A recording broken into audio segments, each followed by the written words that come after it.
రాష్ట్రాలలో 10 ఇంటర్ పరీక్షలు ముగియడంతో కలియుగ ప్రత్యక్ష దైవం తిరుమలలో భక్తుల రద్దీ పెరిగింది. నిన్న ఒక్కరోజే స్వామివారిని 70,462 మంది భక్తులు దర్శించుకున్నారు. స్వామివారికి 25,393 మంది భక్తులు తలనీలాలు సమర్పించారు.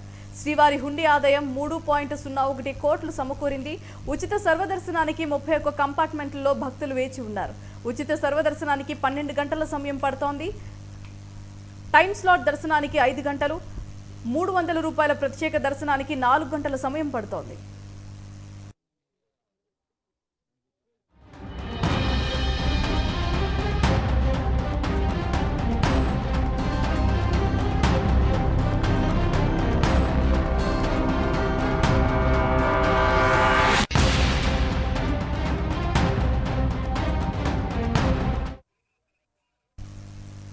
తెలుగు రాష్ట్రాలలో 10 ఇంటర్ పరీక్షలు ముగియడంతో కలియుగ ప్రత్యక్ష దైవం తిరుమలలో భక్తుల రద్దీ పెరిగింది.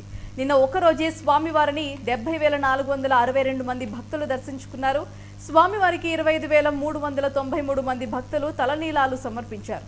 శ్రీవారి హుండీ ఆదాయం 3.01 కోట్లు సమకూరింది. ఉచిత సర్వదర్శనానికి 31 కంపార్ట్మెంట్లలో భక్తులు వేచి ఉన్నారు. ఉచిత సర్వదర్శనానికి 12 గంటల సమయం పడుతోంది. టైం స్లాట్ దర్శనానికి 5 గంటలు, 300 రూపాయల ప్రత్యేక దర్శనానికి 4 గంటల సమయం పడుతోంది.